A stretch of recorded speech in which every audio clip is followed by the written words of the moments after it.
اعوذ باللہ من الشیطان الرجیم بسم اللہ الرحمن الرحیم اللہم صلی علی محمد وعلی آل محمد کما صلیت علی ابراہیم وعلی آل ابراہیم انک حمید مجید اللہم بارک علی محمد وعلی آل محمد کما بارکت علی ابراہیم وعلی آل ابراہیم انک حمید مجید رب اشرح لی صدری ویسر لی امری واحلل عقدۃ من لسانی یفقہوا قولی رب زدنی علما رب زدنی علما رب زدنی علما اعوذ باللہ من الشیطان الرجیم بسم اللہ الرحمن الرحیم الحمدللہ اللہ کے فضل و کرم سے ہم لوگ جیسے سیریز میں چل رہے تھے پروفٹ کے سٹوریز جو سٹارٹ ہو گئے تھے الحمدللہ ہمارے ماشاءاللہ سے ہم لوگ نے موسیٰ علیہ السلام کی سٹوری کمپلیٹ کر دی الحمدللہ اللہ کے فضل و کرم سے، اور ایک چھوٹی سی لاسٹ سٹوری جو بچتی ہے اب موسیٰ علیہ السلام کی، آج انشاءاللہ ہم لوگ اس سٹوری کو کنٹینیو کریں گے اور اس کو انشاءاللہ آج کمپلیٹ کر دیں گے انشاءاللہ۔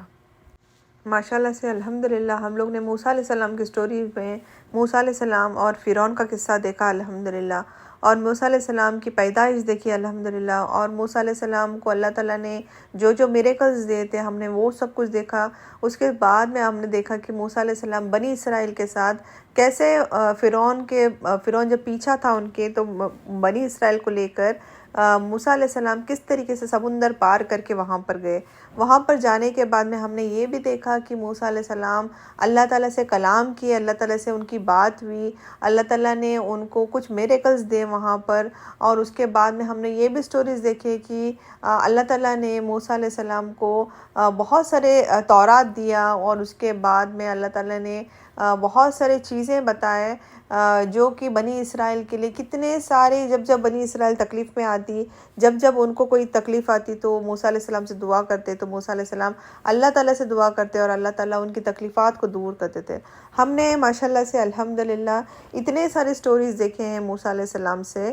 تو ابھی ماشاءاللہ سے قرآن میں جتنی سٹوریز تھی میں نے آپ کو سارے کچھ بتا دی ہوں۔ اب آپ کو انشاءاللہ جب آپ قرآن پڑھیں گے تو آپ کو کوئی بھی ایسی چیز نہیں ہوگی انشاءاللہ کہ آپ کو سمجھ میں نہیں آئے گی، کیونکہ الحمدللہ قرآن میں اللہ تعالیٰ نے موسیٰ علیہ السلام کا ذکر بار بار کیے ہیں۔ جیسے سورہ بقرہ میں ہی اگر ہم لوگ لیتے ہیں تو سورہ بقرہ میں more than 80 ورسز جو ہے اللہ تعالیٰ نے موسیٰ علیہ السلام کے بارے میں، ان کی قوم کے بارے میں، بنی اسرائیل کے بارے میں یہ سارے بتائے ہیں۔ دیکھیے جب موسیٰ علیہ السلام کی سٹوری آ رہی ہے تو بہت سارے لنکس لگتے جا رہے ہیں، تو ہم لوگوں کو ضروری ہے کہ ہم لوگ کو یہ سٹوریز کو سمجھیں، تاکہ ہم لوگ جب قرآن پڑھتے ہیں تو ہم لوگ کو اس کا لنک معلوم پڑے کہ یہ اللہ تعالیٰ کہاں سے کہاں بتا رہے ہیں، کس چیز کے بارے میں اس کا ذکر ہو رہا ہے۔ جیسے ہم لوگ نے وہ جو گائے کی جب ایک بندے کو جب وہ جس کا وہ مر جاتا ہے جو کنگ تھا، اور اس کو جب ان کو معلوم کرنا رہتا ہے کہ کس نے اس کو مارا ہے، تو ہم نے وہ بھی سٹوری دیکھا کہ جو سورہ بقرہ میں ہے۔ سورہ بقرہ یعنی کہ دکاؤ یعنی اگر ہم لوگ سورہ بقرہ لیتے، بقرہ میں اگر ہم لوگ اردو میں بولتے ہیں تو اس کو ہم لوگ بکری مانگے، یہ بکرا جو ہوتا ہے یعنی شیپ گوٹ اس کو بولتے ہیں، اوکے، ہم لوگ اردو زبان میں۔ پر عربی زبان میں بکرا معنی کیا ہے؟ دا کاؤ یعنی گائے کے بارے میں، اور وہ گائے کے بارے میں بھی ہم نے سٹوری کنٹینیو کیے تھے ماشاءاللہ، اس کی کنٹینیو سٹوری سنے آپ نے، وہ ساری سٹوری سورہ بقرہ میں ہے۔ اور جب تک آپ سٹوریز نہیں سنیں گے یاد رکھیے آپ کو سمجھ میں نہیں آئے گا وہ لنک کہاں سے کہاں لگ رہا ہے۔ تو الحمدللہ ہمارے یہ سٹوریز کرنے کا ریزن یہی ہے کہ ہم لوگ ماشاءاللہ سے قرآن کو بہت اچھی طرح سے سمجھے، اس کو جب ہم لوگ پڑھیں تو ہم لوگ کو ریئلائز ہو کہ اللہ تعالیٰ کیا بتانا چاہ رہے۔ اللہ تعالیٰ صرف وہ لوگوں کو یہ میسج نہیں دینا چاہ رہے تھے، اللہ تعالیٰ ان کو میسج دیتے ہم لوگ کو یہ بتانا چاہ رہے تھے کہ ہم کو کیا کرنا ہے۔ اگر ہمارے ساتھ ایسے کچھ تکلیفات آتے ہیں یا ایسے پرابلمز آتے ہیں تو ہم لوگوں کو کس طریقے سے سولوشن کرنا ہے۔ تو موسیٰ علیہ السلام ایک ایسے نبی ہیں جن کا ذکر بار بار کیا گیا ہے۔ دیکھیے الحمدللہ ہم نے موسیٰ علیہ السلام کی پیدائش دیکھے تھے، تو اب ہم لوگ کو ان کا خاتمہ بھی دیکھنا ہے، یعنی ان کا انتقال ہوا، یہ بھی ہم لوگ کو معلوم کرنا بہت ضروری ہے، ورنہ ہم لوگ اس کا اینڈ کیسا کریں گے۔ تو انشاءاللہ آج ہم لوگ موسیٰ علیہ السلام کا دی اینڈ دیکھیں گے، موسیٰ علیہ السلام کا انتقال کیسا ہوا یہ دیکھتے ہیں انشاءاللہ۔ تو اسکالرز بولتے ہیں کہ موسیٰ علیہ السلام کی انتقال سے پہلے، ان کی موت سے پہلے، ان کے اراؤنڈ 2 ایئرس پہلے ہارون علیہ السلام کا انتقال ہو گیا۔ ہارون علیہ السلام کون تھے؟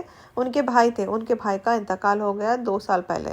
اور 2 سال کے بعد موسیٰ علیہ السلام کا ٹائم آیا، اور دیکھیے اس دوران تک بھی بنی اسرائیل کے لوگ ویسے ہی تھے، ان میں کوئی چینجز نہیں آیا تھا، وہ ویسے ہی تھے جیسے موسیٰ علیہ السلام کو پہلے تکلیف دے رہے تھے. موسیٰ علیہ السلام کو کوئی نہ کوئی چیز سے وہ تکلیف دے رہے تھے، یا کبھی شرک کر رہے تھے، یا کبھی کچھ دوسرا کر رہے تھے، یا کبھی کچھ دوسرا کر رہے تھے، اور وہ لوگ بار بار موسیٰ علیہ السلام کو تکلیف دے رہے تھے. ابھی تک موسیٰ علیہ السلام، ہارون علیہ السلام کا انتقال ہونے کے بعد میں بھی موسیٰ علیہ السلام کے ساتھ جب تھے وہ، تبھی بھی موسیٰ علیہ السلام کو وہ اسی طریقے سے تکلیف دیتے، چھوٹی موٹی تکلیف دیتے رہتے تھے. اب ایسا ٹائم آ گیا تھا کہ موسیٰ علیہ السلام کا انتقال کا وقت آ گیا تھا. ایک بار موسیٰ علیہ السلام اپنے گھر پہ، یعنی جیسے موسیٰ علیہ السلام تھے، تو اللہ تعالیٰ نے جو ملک الموت ہے، موت کا جو فرشتہ ہے، اللہ تعالیٰ نے ان کو ایک انسانی شکل میں وہاں پر بھیج کے دے. اور جب انسان کی شکل میں آئے تو اور وہ ملک الموت نے ان سے کہا کہ میں تمہارے روح قبض کرنے کے لیے آیا ہوں. جب موسیٰ علیہ السلام نے یہ سنا کہ وہ میرے روح قبض کرنے کے لیے آئے، تو انہوں نے غصے سے ان کے چہرے پہ مار دیا. جب ان کے چہرے پہ مارا تو ان کی جو ایک فیس پہ جو آنکھ، ہماری جو آنکھ رہتی ہے، ان کی وہ آنکھ ڈیمیج ہو گئی. اوکے، اور ڈیمیج ہو گئے. اور یہ جو ملک الموت تھے، موت کے فرشتے تھے، وہ اللہ تعالیٰ کے پاس گئے اور کہنے لگے، یا اللہ، یہ جو بندہ ہے تو کس بندے کے پاس مجھے بھیجا ہے؟ اس شخص کے پاس بھیجا ہے جو کہ وہ واپس آنا ہی نہیں چاہتا، وہ کہتا ہے کہ اس کو وہاں پر رہنا ہے. تو یہ اللہ، مجھے کس بندے کے پاس بھیجا ہے؟ تو اللہ تعالیٰ نے ملک الموت سے پوچھا کہ موسیٰ علیہ السلام کیا بول رہے ہیں، موسیٰ علیہ السلام کیا مانگ رہے ہیں؟ تو ملک الموت نے بولا کہ موسیٰ علیہ السلام کو زندگی اور چاہیے، ان کو اور رہنا ہے یہاں پر، دنیا میں اور رہنا ہے. تو اللہ تعالیٰ نے بولے کہ اگر ایسی بات ہے تو آپ جاؤ اور موسیٰ علیہ السلام سے بولو کہ ایک آکس لے لیں. آکس یعنی کہ ایک بیل جو رہتی ہے، اس کے اوپر بال رہتے ہیں نا، ایک اینیمل کے اوپر جو بال رہتے ہیں، اس آکس کو لے لیں اور ان کے اوپر ہاتھ رکھ دیں. اس ہاتھ میں جتنے بھی بال آئیں گے، اوکے، ان کے ہاتھ میں جتنے بھی بال آئیں گے، اس بال کے حساب سے ان کی زندگی اور بڑھ جائے گی. سمجھو، اگر ان کے ہاتھ میں 100 بال آ گئے تو 100 ایئرس اور، اگر 300 بال آ گئے تو 300 ایئرس اور. اوکے، تو اس طریقے سے اللہ تعالیٰ نے فرمایا کہ آپ جاؤ اور ان کو بولو کہ وہ آکس کے پیچھے ہاتھ رکھ دیں، یعنی اس کے اوپر رکھ دیں. اگر ان میں کتنے بھی بال آتے ہیں تو اس کے حساب سے ان کو اتنے سال کی زندگی اور ملے گی. اوکے، تو جب ملک الموت موسیٰ علیہ السلام کے پاس گئے اور کہنے لگے کہ اللہ تعالیٰ نے مجھے بولے ہیں کہ آپ آکس کے اوپر ہاتھ رکھ دو، جتنے بال آپ کے ہاتھ میں آئیں گے اتنی سال کی زندگی اللہ تعالیٰ آپ کو دے دیں گے. تو موسیٰ علیہ السلام نے ملک الموت سے پوچھا، اس کے بعد کیا؟ اس کے بعد ملک الموت نے کہا کہ اس کے بعد تو موت ہے، کیونکہ ہر انسان جو پیدا ہوا ہے اس کو مرنا ہی مرنا ہے. تو موسیٰ علیہ السلام بولنے لگے کہ جب اس کے بعد موت ہے تو پھر میرے ابھی رہ کے فائدہ کیا؟ جب ابھی موت آلریڈی آ چکی ہے، میرے لیے آئی ہے لینے کے لیے، تو میں ابھی ریڈی ہوں. اور موسیٰ علیہ السلام کا انتقال ہو گیا. دیکھیے، اس کے بعد موسیٰ علیہ السلام کا انتقال ہو گیا. اب ہم لوگ کو سوچنا ہے کہ موسیٰ علیہ السلام کیوں جانا نہیں چاہ رہے تھے؟ موسیٰ علیہ السلام دنیا میں کیوں رہنا چاہ رہے تھے؟ کیا وہ کچھ پرسنل اپنا کام کرنا چاہ رہے تھے، استغفر اللہ، یا کوئی دنیا میں کوئی کچھ کیا بولتے بزنس کرنا چاہ رہے تھے، یا کچھ کرنا چاہ رہے تھے؟ نہیں، وہ دنیا میں اس کے لیے رہنا چاہ رہے تھے کیونکہ وہ اپنے لوگوں کو، یعنی بنی اسرائیل کے لوگوں کو وہ وکٹری دیکھنا چاہ رہے تھے، ان کی جیت دیکھنا چاہ رہے تھے.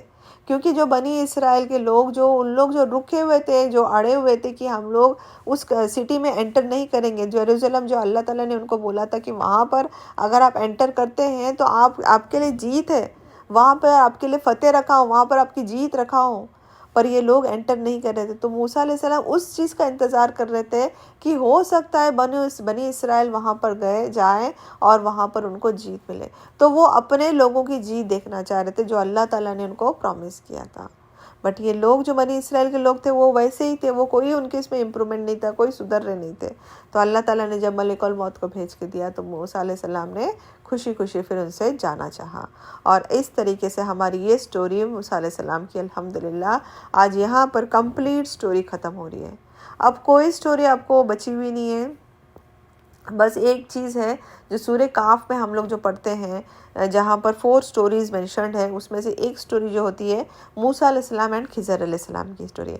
انشاءاللہ یہ اس کا اینڈ ہونے کے بعد انشاءاللہ میں جو نیکسٹ سٹوری سٹارٹ کروں گی وہ موسیٰ علیہ السلام اینڈ خضر علیہ السلام کی سٹوری رہے گی، جو سورہ کاف میں جو ہم لوگ ایوری فرائیڈے جو پڑھتے ہیں ہم لوگ انشاءاللہ، اس کے بارے میں انشاءاللہ میں بولنے کی کوشش کروں گی۔ تو الحمدللہ اللہ کے فضل و کرم سے آج ہم لوگ نے مکمل موسیٰ علیہ السلام اینڈ فرعون اینڈ موسیٰ علیہ السلام اینڈ بنی اسرائیل، یہ پوری سٹوری ہم لوگ نے ختم کی الحمدللہ۔ کوشش کیجئے آپ بھی اس کو سنیں، اس کو عمل کریں، دوسروں تک پہنچائیں، دوسروں تک پھیلانے کی کوشش کریں۔ جو آپ سیکھیں گے اگر دوسروں تک اگر آپ دیتے ہیں، اگر وہ عمل کرتے ہیں، اس پر تھوڑا سا بھی عمل کرتے ہیں، تو آپ کے لیے صدقے جاریہ بن جائے گا۔ یہ سٹوری صرف آپ کے لیے نہیں ہے، آپ سنیں، آپ اپنا ویڈیو بس اپنے تک مت رکھیے، اس کو دوسروں تک پھیلانے کی کوشش کیجیے۔ یہ سوچ کے پھیلائیے کہ یہ مجھے ہو سکتا ہے یہ میرے لیے ثواب جاریہ بن جائے۔ اگر کسی نے اسٹوری کو سنا، کسی نے اس کو پر عمل کیا، تھوڑا سا عمل، زیادہ بھی نہیں، میں بولتی تھوڑا سا عمل سٹارٹ کر دیا، تو آپ کی چین سٹارٹ ہو جائے گی۔ آپ کی جو چین ہے ثواب جاریہ کی، جو چین ہے وہ چین سٹارٹ ہو جائے گی۔ ان لوگ جب اس کو اوپر عمل کریں گے، جب دوسروں تک پھیلائیں گے، وہ ثواب آپ کو جاتے جائے گا۔ تو کوشش کریں، دین کا کام جو ہے اسی طریقے سے چھوٹا کام کر کے ہم لوگ دین کو پھیلا سکتے ہیں۔ دین صرف اپنے لیے نہیں آیا ہے، دین کو دوسروں تک پہنچانے کے لیے آیا ہے، اور اپنا فرض بنتا ہے، اپنا کام بنتا ہے کہ جو ہمارے پاس نالج ہے ہم دوسروں تک بھی پہنچائیں۔ تو اللہ تعالیٰ سے یہی دعا ہے کہ اللہ تعالیٰ ہم سب کو ہدایت میں رکھیں، امن و امان میں رکھیں، صحت اور تندرستی کے ساتھ رکھیں۔ اللہ تعالیٰ ہم سب سے برائیوں کو دور کر دے، اللہ تعالیٰ ہم سب کی بیماریوں کو شفا کر دے، اللہ تعالیٰ ہمیں اس دنیا میں اور آخرت میں کامیاب عطا فرمائے، ہم سب کو جنت الفردوس عطا فرمائے۔ وآخر دعوانا الحمدللہ رب العالمین۔ سبحانک اللہم وبحمدک اشہد ان لا الہ الا انت استغفرک واتوب الیک۔